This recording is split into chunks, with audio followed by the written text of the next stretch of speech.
Are you ready for the best damn radio show on the planet? Man Hour Nation, rise up.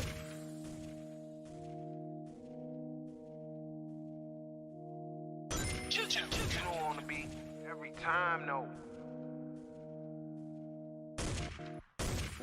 I would like to personally welcome you to Man Hour After Dark. Say that thing. While I bring you the host, Mike, Buck, and Cone. You know who's coming to the stage. Sports talk than what you about to hear right here. I second that. Go. You know that it's us when we talking about sports. Giving you facts on the field to the core. Tune in, we need the support. 1 hour too short, then listen some more. On all your stations, not dropping no music. Stripes like Adidas, but Nike just do it. Down 4 in the 4th, we go for the win. Michael 2 seconds, we taking it in. Buck, Mike, and Combs, you know what's going on. Man, now we're After Dark, no LA, we the big spark. No 4th and inches won't cut you short. Got the best talking, it's all sports. Buzzing more than buzz beaters. We coming live all through your speakers, go. And what is up, Man Hour Nation? Michael Buckcuster here with the Man Hour. Be sure to head over to manhourradio.com and check out the merchandise page. As all of a sudden, my camera and my computer's all jacked up. Combs, can you hear me still? If not, give me a thumbs up. Oh, yeah, I got you. Okay, so I got you. Apparently my camera's all messed up. But hey, the boys are back in town. My camera's all messed up, so whatever. It is what it is. Combs, what's going on, buddy? Not much, man. Look, there's a lot of Week 18 chaos, man. I am pumped up for what we are about to talk about, all the things we've got going on. We've got Sunday Night Football. Are these guys going to play it out, or are they just going to kneel it the entire damn time? I'm not sure, but Man Hour Nation, I am pumped to be here with you. Buck, I'm pumped to be here with you. All you watching us on Roku TV, if you like what you see, make sure you head over to youtube.com/Man Hour. Subscribe for as little as $2.99 a month. Become a member of Man Hour Nation. Hit that like, hit that subscribe. Show us some love. Let's go. Also, speaking of that, Combs, if you want to become a member, simply become a $5.99 member. That's even better. Why, Combs? Because you get a free entry into the Las Vegas trip with the Man Hour crew. You get flight and hotel the weekend of the NFL draft. We can't guarantee you access into the NFL draft because, you know, it's first come, first serve. But you get to hang out with Combs, you get to hang out with Buck Nasty, and we will have ADD. So big shout out to Uber for sponsoring this trip. I'm totally kidding. But we are not going to be like Henry Ruggs or who's that other guy from the Raiders that got a DUI too? Yeah, that's not going to be us. We don't do that, Combsy, at all. Nate Hobbs. There you go, Nate Hobbs. So, guys, we do have an action-packed show for you lined up for tonight. My camera all of a sudden literally stopped working as I push go here. But we're going to talk some Jaguars, Colts, Pittsburgh Steelers, and Big Ben's huge last ride. The Rams. What is going on with the Rams? What's going on with L.A.? But first, Combs, Week 18 has been crazy, and the most craziest thing out of all that has happened, Indianapolis Colts are officially out of the playoffs after losing to the Jacksonville Jaguars. Is this good for the Jacksonville Jaguars moving forward? You know, it's hard for me to tell if this was a matter of, for whatever reason, the Colts just thinking that they could walk into the stadium today and win a game against the Jacksonville Jaguars, or if this was a good thing for the Jaguars moving forward. I mean, because look, Trevor Lawrence had his first good game of the season. He looked really good today. And I paid very close attention to this game because I'm rooting for chaos. I always say I root for chaos. And I was certainly rooting for it today. And when the Jaguars beat the Colts, look, it was game on. I had never been so excited all NFL season long, other than maybe the debut of Justin Fields. I had not been this excited as I was today, heading into the second set of games. The Jaguars, they've got a talented team. Right? It's really going to depend on who they bring in. I would not like the hire of Byron Leftwich if I'm a Jaguars fan. If they're going to end up taking Byron Leftwich, I know he's supposed to be interviewing for the job this week. So I just wouldn't be excited about that. I would want somebody with some experience as an NFL head coach to come over and take over this team. And that's where I would be with it. So it is funny that you say that all of a sudden this team has talent, Combs, because wasn't I saying this a couple weeks ago that all they need is a good receiver and a good coach, and this team is going to be up at the top, and then now all of a sudden you are on this train. Well, welcome over to the dark side, Combs, because you are exactly right. This is a great momentum shift for the Tampa Bay Buccaneers going into, or sorry, not the Tampa Bay Buccaneers, the Jacksonville Jaguars going into this off season, just because it is all about momentum once you get into this dog days of no football around and just having to work out and lift weights and get faster. And this made this Jaguar job a lot more intriguing to me because we did see the elevation of Trevor Lawrence in this game. We do see what they have as a capability of being really, really good football team. And when we look at the coaching situation for Jacksonville Jaguars, I do not like the hire of Byron Leftwich. I don't like a hire of a new head coach anyways, whether it be Eric Bieniemy, Byron Leftwich, and there's I think even Dan Quinn has been brought up into the mix. Like, there has been so many names thrown out there, but I am going to throw a name that is going to stick to the wall, and that is the Detroit Lions offensive coordinator. His name slipped in my mind, but he was the the Chargers head coach, and he got fired after letting him to the playoffs. So with that being said, I think that would be the best hire for the Jaguars and this great offseason that they're getting ready to have. Are you talking about Anthony Lynn? Yeah, Anthony Lynn, yes. And so they all, I do believe, Combs, that they are now have the number 1 overall pick for the second year in the row as well. Yeah, it's absolutely crazy. They got a bonus today. They got the win. They upset the Colts, knocked the Colts out of the playoffs, and because the Lions beat the Packers, the Jaguars get the 1 seed, or I'm sorry, the number 1 pick in the draft. Yeah, that is crazy to me. Well, that is absolutely crazy to me. What is even more crazy stat here is that the Jacksonville Jaguars are 6-0 versus the Indianapolis, or sorry, now 7-0 versus the Indianapolis Colts every home game, like the last 7 years. So we always talk about how the Patriots have trouble playing in Miami. The Indianapolis Colts have trouble playing in Jacksonville for whatever reason, whether it be the blow, whether it be the hookers down there, whatever. They have a problem. But, Combs, with the Indianapolis Colts losing to the Jacksonville Jaguars, that bumps them out of that playoff hunt, which, you know, they were hot. They were a team that you did not want to play in this postseason. How much does this hurt for Carson Wentz and the Indianapolis Colts moving forward? I mean, man, this hurts. Immediately after Jacksonville beat Indy, they switched over to the Pittsburgh and Baltimore game, right? And those guys are going back and forth at it in overtime. There's like 2 minutes to go when finally Pittsburgh won and kicked that field goal. But the only chance the Colts had was a tie there. Had there been a tie, had the Baltimore Ravens and Pittsburgh Steelers played to a tie, they both would have been eliminated, which is the opposite of what we got tonight for the Chargers and Raiders, right? Right.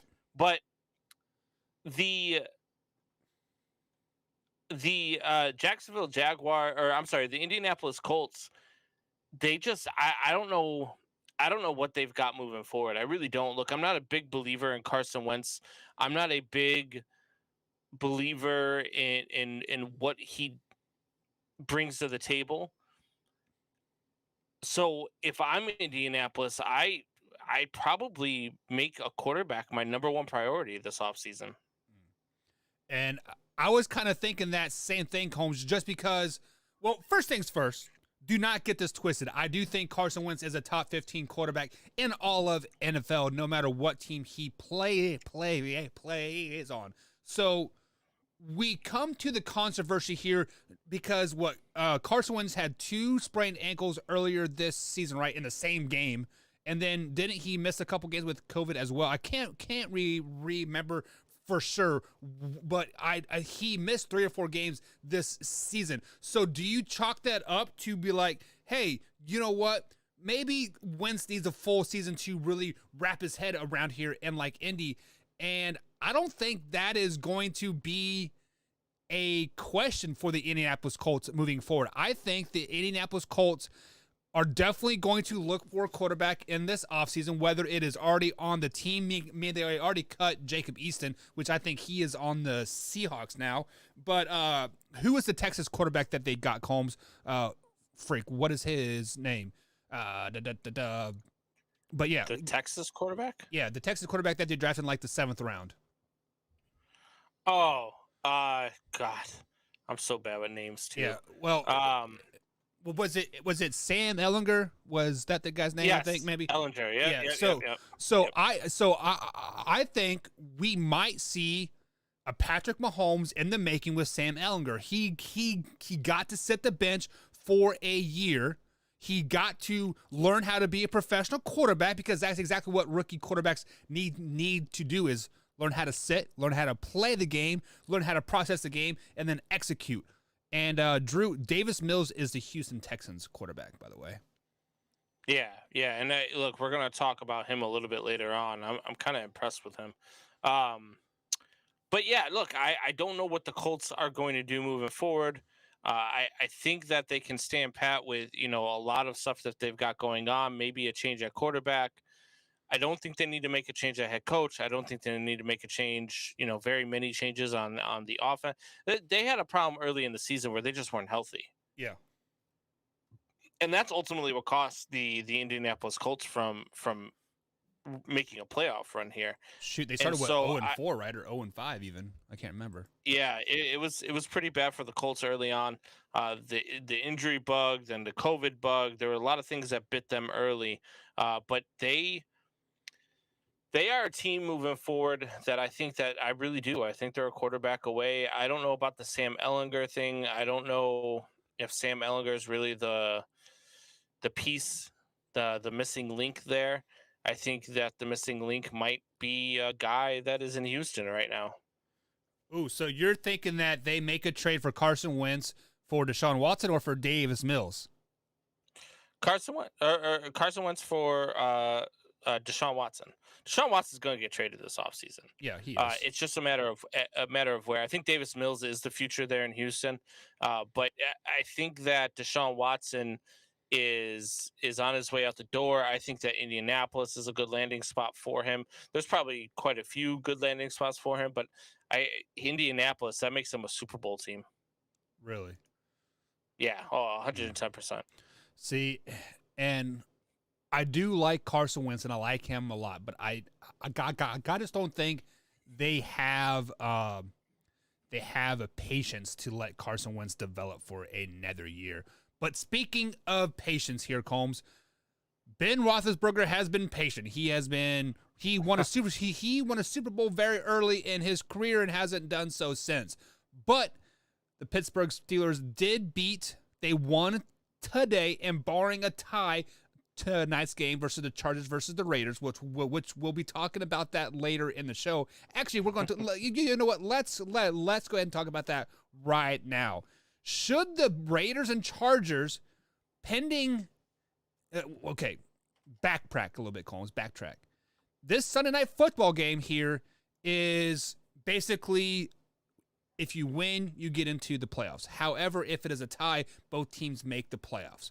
So Pittsburgh won today and pretty much clinched their spot into the playoffs, bearing a tie into tonight's game. Should the Raiders and Chargers just go ahead and shake hands and say, yes, let's end in a tie, and then both make the playoffs, or actually play it out? Well, here's what I would do.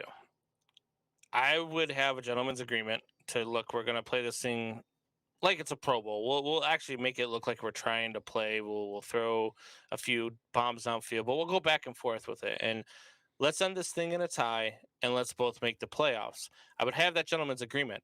But if I'm the person who has the ball last in the fourth quarter and I'm supposed to kneel on it, I would fake a knee and I'd throw a bomb and I'd knock the other team out of the playoffs. That's what I would do. Chaos, baby. I'm all about chaos. And that would be absolutely freaking amazing. I don't think it's going to happen. I don't think that they are going to have a gentleman's agreement. It's a divisional game. They're going to play it out. I think that I think they should. I mean, it makes the most sense, right, for both organizations to get into the postseason. Makes a ton of sense for them to get in there and just, take your chances then. Right. But at the same time, for I guess competition's sake, there's got to be something there, and you've got to. God, could you imagine being the Pittsburgh Steelers right now? Yeah. if you're the Pittsburgh Steelers and you get knocked out because these guys have a gentleman's agreement to play to a tie, God, I would be so angry. I would be like, you know what? They definitely played in the gray area very, very much so in this situation. But this is exactly what the NFL wanted. They wanted all eyes on this last game. That is why they flexed this game into the Sunday night matchup, and they moved. I believe the Chiefs and the Broncos were slated to play the Sunday night game, if I'm not mistaken, and they got flexed to the worst day ever, Saturday afternoon. Who's watching like NFL games Saturday afternoon? Very, very few people. I know I was. But with that being said, let's say Combs, they were in some type of gentleman's agreement to end in a tie. This offseason, there would be so much emphasis of fixing that rule. Like, hey, you guys cannot, kneel down or do this. Like, there is going to be some type of rules committee, rules competition to say, you know what, this can't happen. Or they would change it to where the playoffs, where the division games actually mattered more, right? So with that being said, I would like the playoffs to actually, these division games, these division matchups actually mean something, to be honest. Just because you can go 1-5 in your division and win every other game and still get the division championship, which is the conference championship, which is stupid. Right. And let's be honest. I mean, look, if you do have a gentleman's agreement with the other team, how do you know the other team's going to hold up to their end of the bargain, right? Like, how do you know they're not thinking like I am, chaos, right? Like, how do you know they're not just like, yeah, go ahead, we'll take a knee all the way to the last snap. And then come to find out, they go to take a knee and instead they throw a bomb downfield and you get beat back on your toe. Can you really take that chance? So I think they have to play this out. I think they have no choice but to play this out. I think it's going to be a great game. It's going to be a lot of fun. It's the last game of the NFL season. It's Sunday Night Football. Yep. And the winner's in and the loser's out. It's just, God, there's just so much intrigue coming into this. And it also, if the Colts would have just took care of business, this would be all for naught. Well, this game would still matter because the winner would still be in. We would know for a fact. Right. Yeah, we would know there'd be no ifs, ands, or buts that these teams are trying to beat each other. Right. Exactly. Say these guys go out and they do play their butts off. They go out and the final score of this game is 35-35 in a tie. Isn't part of you going to think that that's the way that they planned it? Even if they didn't. Isn't that what you're going to think? Isn't perception reality in that point? 35-35, that is tough to do. But however, I bet you they have an agreement like, hey, if this game does go into overtime, let's just call it a day. But let's just run the ball. Let's just run the ball. All right, guys, we are up against the first break here on Roku TV. We do have some people popping in the chat here. We have Michelle, we have Drew, we have Alpha Rob, we got Combs, myself in there. Guys, if you want to have a conversation with us, jump in to the YouTube chat here, youtube.com/manhour, or you can text the text line at 812-648-HOUR. That is 812-648-4687 if you're watching us here on Roku TV. We are live on Roku TV every Monday through Friday, 10 a.m. to 12 p.m. East Coast time. And of course, Combs is live here on Sunday through Thursday, 8 p.m. East Coast time here at youtube.com. And I am live on the morning show from 10 a.m. to 12 p.m. East Coast time, Monday through Friday. We'll be right back here, guys, on the first break on Man Hour. Where's that? Where's the button, Combs? There it is. Oh, God. Rookie.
And welcome back to the Man Hour, guys. Michael Buckheist along with Brandon Combs tonight. We are having a little bit of technical difficulties on my side, so bear with me, guys. We do try to put on the best visual aspect of a show humanly possible with the two-man crew that we have here, but tonight, Combs, I'm just a little bit off of my game, and I don't know why. My camera's not working. I didn't have the commercials plugged in.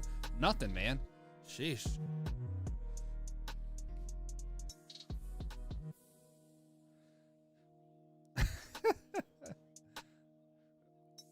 It exactly is. So we do have some comments coming in, guys. So we are a live interactive show here at youtube.com/Man Hour.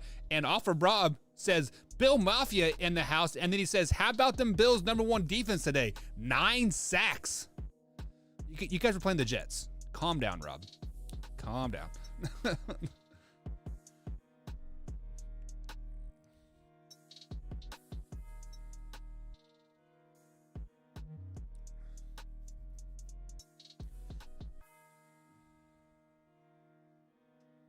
Bills, look, they needed the win to go out and win their division. They needed a win to secure their spot in the playoffs. They needed the win, and they did what the Colts couldn't do, and they went out there and they won against a team that was inferior. Right. So kudos to the Bills for going and taking care of business.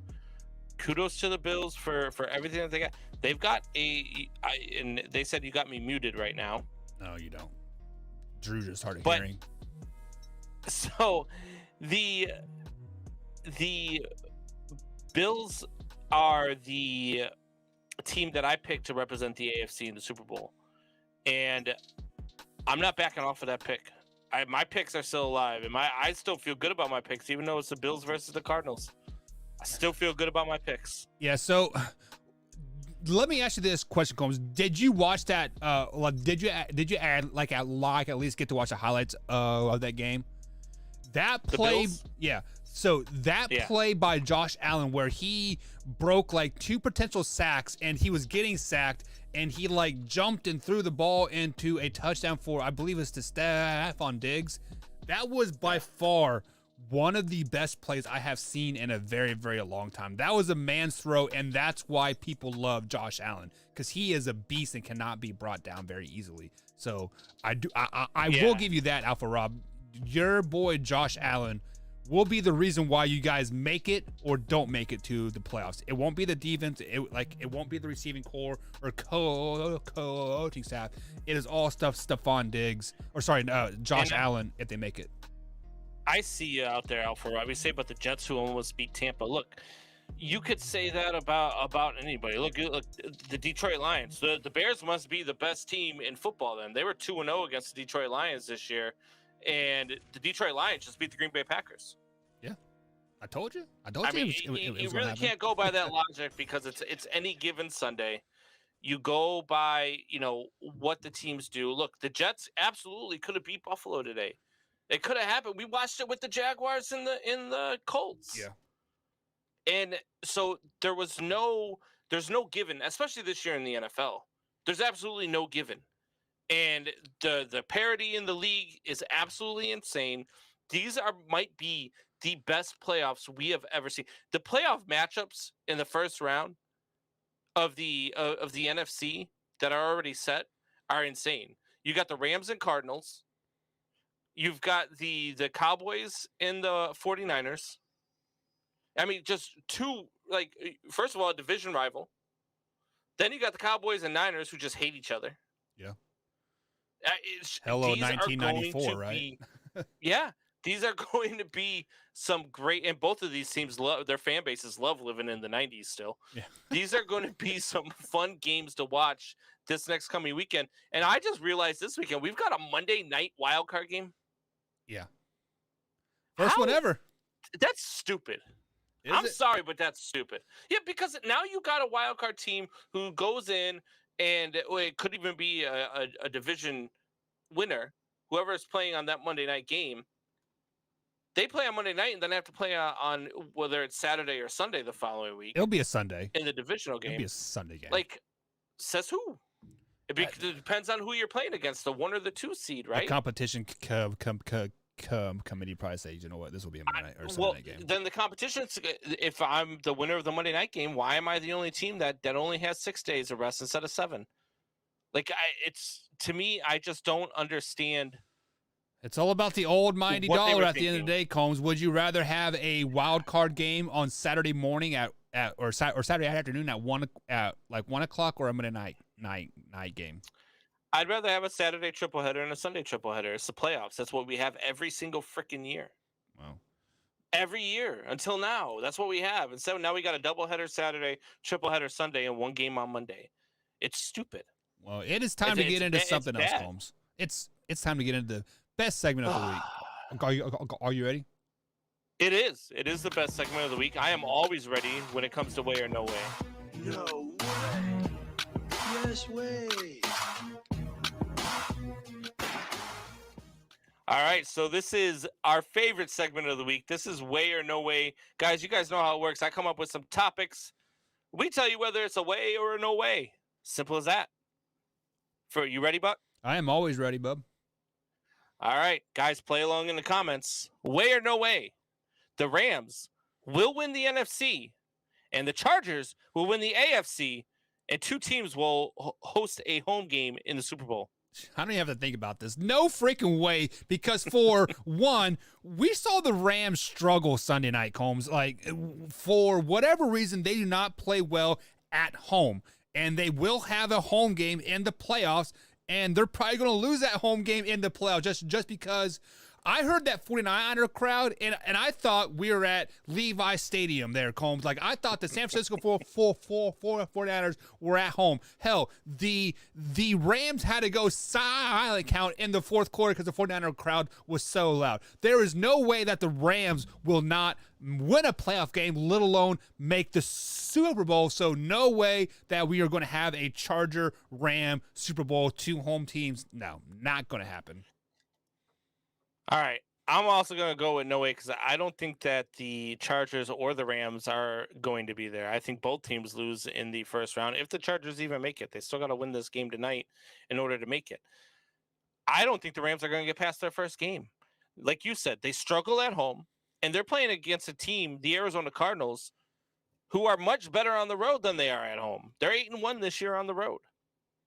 So I absolutely think that the Rams get beat in the first round.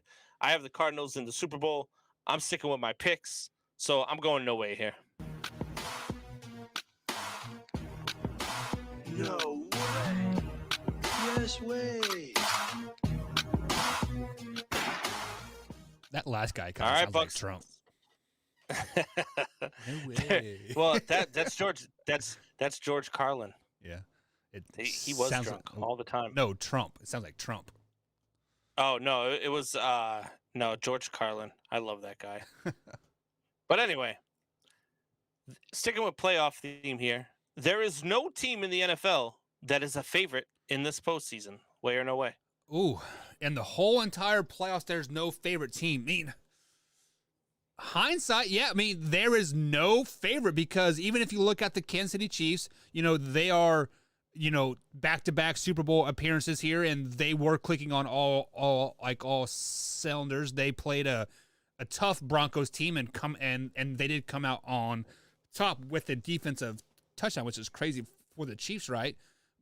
But then you look at the top seed and the Packers, and then you had the Bills and the Titans, and if there was a favorite out there, it would have to be the Packers, and we know the Packers will lose in the NFC Championship game, right, Combs? So no, like I don't think we have a legitimate favorite this year in the NFL playoffs, and that's what's going to make it so freaking exciting. Hell, it would not surprise me. I said this on the morning show, I believe it was on Wednesday.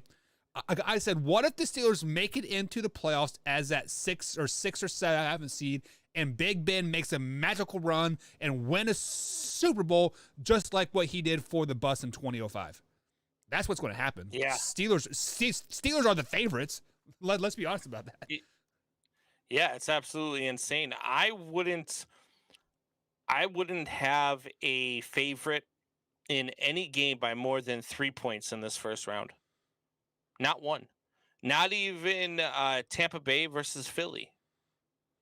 I don't have one team winning by more than 3 points because I think that the parity in this game right now is the best we've ever seen it. And whether it's the Bucks and Eagles, whether it's the 49ers and the Cowboys, whether it's the Rams and Cardinals, you're going to have Kansas City versus the, could be against the Chargers, could be against the Raiders, could be against the Steelers. You're going to have those matchups, and I can't pick any of those teams to win by more than 3 points. I just can't do it. And that's never been a thing in the NFL heading into the playoffs. They've never been so close that you don't say a team, hey, look, this team last year we said, you know what, probably Bucks and Chiefs. It's probably what it's going to be, and that's what it ended up being. This year, you can't even give me a probably Bucks and Chiefs. You can't give me a probably Titans versus the Green Bay Packers, who are the 2 number 1 seeds. You can't do that because these teams are so evenly matched that if you asked me to pick a favorite right now, I'd probably look and lean towards the Tennessee Titans. Right.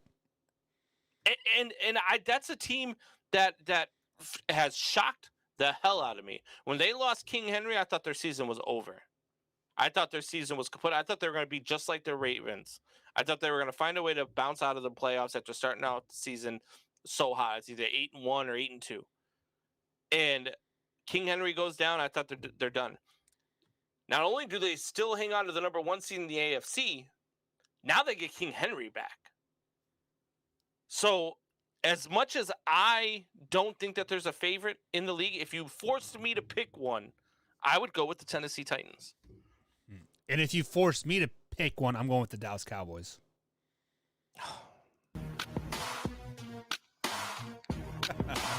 No way. Yes way. No wonder you're always disappointed with football. Anyway, speaking of disappointments, way or no way, there will be more than 7 head coaching positions open by the end of Monday. Wow, 7 seems like a lot. I mean, that'd be what, 25% of the NFL or close to it, right? But let's look at it right now. Right now, we got the Jaguars, Raiders, Broncos. Rumor has it the Vikings and Bears as well, right? We're assuming that the Houston Texans will probably have an opening as well. So right there off the top, that is 6. Now, I have heard that Matt Rule is going to be with the Panthers moving this year, but then also on the bottom of the game, I heard that John Gruden was interested in the Carolina Panther job. So if John Gruden is interested in the Carolina Panther job, that right there will put you in at 7, because who would you rather have, Matt Rule or John Gruden, right? Give me a racist any day of the week if he's going to win championships. But then you look at other teams around the league. There have always been those surprise firings, right? With like Lynn and the Chargers a couple years ago, they were in the playoffs and they let go of him. So I am looking at these possible playoff teams and if they could be making moves within the playoffs. And I think all the playoff teams are safe, but a team that we haven't mentioned is the Seattle Seahawks, and I think that will put them over the number 7 range there. So I am going to go with Wade. There will be at least 7 head coaching jobs come Black Monday, which is tomorrow. I'm going to go with Wade too. I'm not going to lean the way that you went. A small disclaimer, like they say on TV, the thoughts and opinions of Mike Buck are not necessarily the thoughts and opinions of every host on the show. So I don't think you can't hire John Gruden. Not after the way it ended with Vegas, not after all the stuff came out with the emails. I mean, look, I spent the entire show on Thursday talking about how stupid it was that the Redskins had to change their football name, but didn't have to change their ownership because of who he is as a person. I don't think that John Gruden is a possibility. There are a couple of possibilities out there that I could see opening up. The Denver one did not surprise me. I thought Fangio could be out. The Giants spot could be opening up. I would venture to say that the Baltimore Ravens spot could be opening up. The Seattle Seahawks spot could be opening up. Those are some positions that I see opening up. I think we could have about 10 coaching changes this offseason. And that's a ton. Yeah, That's a third of the league. That is a ton. And if you think about it, the parity that we have in the NFL and then this many job openings, would some of those job openings be warranted? I mean, I could see the Ravens, but they also went to the playoffs the last 3 years as well. So they were 8-3 and dropped their last 6, and their head coach decided to go for 2 instead of play for overtime, not once but twice, right, and lost both games. You also lost your starting quarterback for the last 4 or 5 games of the season as well. So you could chalk that up to them as well. And like I think that will give the Baltimore Ravens like a pass, to be honest. Yeah, I don't know. I would not be shocked to see John Harbaugh is out at Baltimore. I ventured to say I can't remember if you were on here with me or somebody. I said, wouldn't it be something if they replaced John Harbaugh with Jim? Yeah, so Jim Harbaugh goes to Baltimore, and then John Harbaugh gets hired on as the Michigan coach. Wouldn't that be something? Yeah. or Jim hires John to stay on as an OC or something. It'd be a hell of a Thanksgiving dinner. I'll tell you that much. That would be weird. But no, I think it's a way there is going to be more than 7 head coaching positions. No way. Yes way.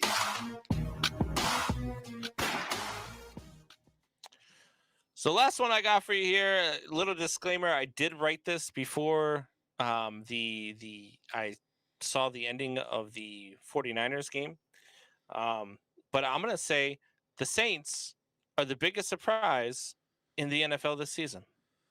Ooh, Combs, let's flash back to earlier in this preseason NFL time. Jameis Winston was a top 10 quarterback in the league, right there, Combsy. You said your man Still is. You said your man would lead the Saints to the Super Bowl if he played all season long. Which obviously he played to week 5, maybe I think it was, before he tore his ACL. And we saw a Saints team that really never found their footing after that aspect of the game. Now, they were in the heat of a playoff run. Hell, they went through 5 quarterbacks this season, like I think, because they went through Jameis, finished above 500, Hill, and then they had Trevor Siemian, and then Ian Book came in. Not Brooke, but Book came in. So for them to be the biggest surprise this year, I'm going to have to go with no way on that, because there is a team that we expected to be great this year, and that is the Baltimore Ravens, and then them missing the playoffs. I think that is the biggest surprise this year, is the Baltimore Ravens missing the playoffs this season. So no way, they are not the biggest surprise. I'm going to say no way as well, because I expected them to be good. I did not expect Jameis Winston. They were 5-2 when Jameis Winston went down. Yeah. And then they lost 5 in a row. They played tough with the Falcons and the Titans.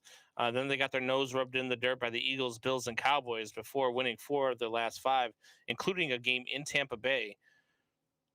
This team, it didn't surprise me that they were above 500, which, by the way, I really hope that Torrey has ordered his last dab so that he could do the last dab challenge. But I believe that if Jameis Winston had stayed healthy, this team would have been fighting for a number 1 seed with the Green Bay Packers, and this team would be fighting for a Super Bowl late in the playoffs. But I digress. They are not the biggest surprise. Cincinnati Bengals are absolutely positively the biggest surprise in the NFL this year. What? Pete, look, we expected them to be good. We expected them to be better than what they were. We expected them that they were going to take a step forward with Joe Burrow being healthy for a full season, and they did that. And Joe Burrow didn't play today. Joe Mixon didn't play today. They were without a lot of their starters today. They ended up losing, so they dropped from the 3 seed to the 4 seed because the Bills won. But this team is pretty damn good, and this team is one of those that nobody really wants to see heading into the playoffs. And they're going to play a Patriots team in the first round that is just, I mean, this is going to be a matchup. This is going to be a matchup. Mac Jones, who's been dubbed in New England as the, you know, the saving grace since they lost Tom Brady.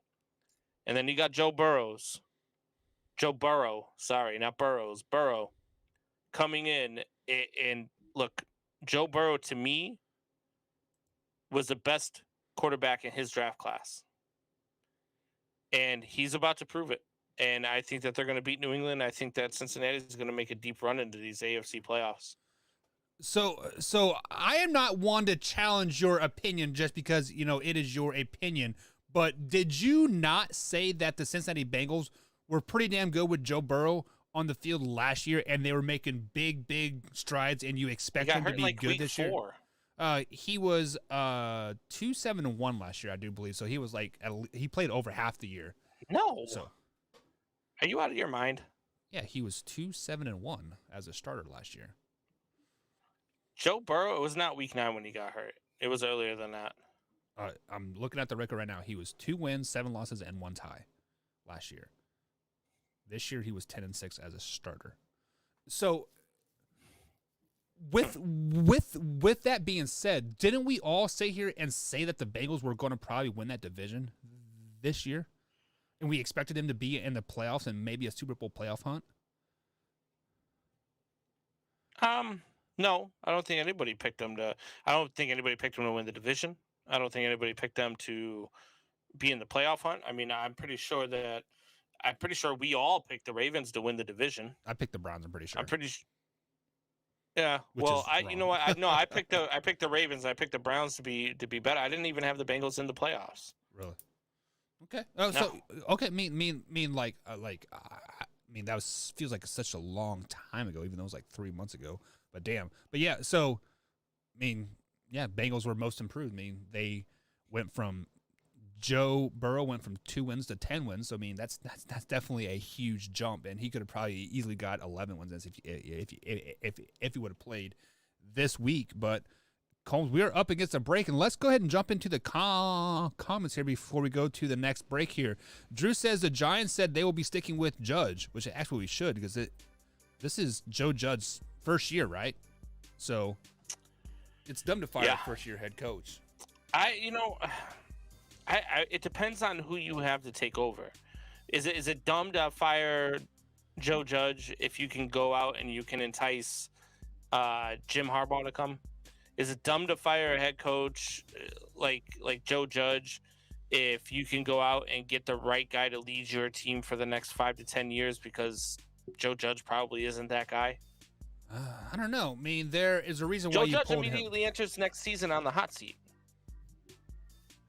Don't all non-playoff coaches enter in the hot seat once they come into the end of the year almost? No, not necessarily. I mean, you got to figure if John Harbaugh retains his job in Baltimore, that he's not on the hot seat immediately heading into Baltimore, because if they retain him, it's because they believe it was because Lamar Jackson went down that they missed the playoffs. Yeah, and then Alpha Rob comes back and said the Cardinals did do it. So, yeah, I can't remember who the Arizona Cardinals coach was, but he was a first-year head coach, rookie head coach. They had Josh Rosen as their quarterback, and they let the coach and Josh Rosen go after that first year. Wasn't that Arians? I'm not for sure. But they did draft Kyler Murray that year and picked up Cliff Kingsbury as well. So, yeah. Hindsight, yeah, that's a great pickup, but Cliff Kingsbury has a losing record in college and will ultimately have a losing record in the NFL. So take it as you will. And Drew says Zach deserves comeback player of the year. Zach, who? I think he meant Joe Burrow, maybe. Oh, I don't know. Joe Burrow, yeah, absolutely. I would put Joe Burrow as a comeback player of the year. If to me, Joe Burrow's your MVP. Joe Burrow has similar numbers to Aaron Rodgers. Joe Burrow did it with the Cincinnati Bengals. And look, to me, that is the definition of MVP. What they were without him last year, to what they are with him this year, Joe Burrow to me should be number one in the MVP balloting right now over Aaron Rodgers, over Tom Brady. He's got better numbers than Tom Brady. Yeah. I mean, this year is the. So he said Zach should be coach of the year. So that's Zach Taylor should be coach of the year. Yeah, probably. Means Zach Taylor should probably be coach of the year. I don't know who else would really deserve it unless it's the Raiders intern head coach if he makes the playoffs. Yeah, you got to make a case for Bill Belichick in that situation because of what the Patriots are, the fact that they were competing for their division when in a year where they were expected not to be.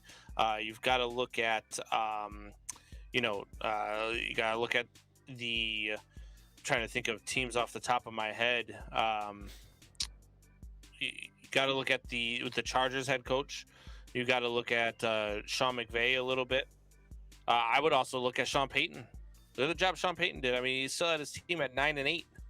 I feel like the coach of the year has to make the Zach Taylor defense. The Rams were expected to make the playoffs, especially they had.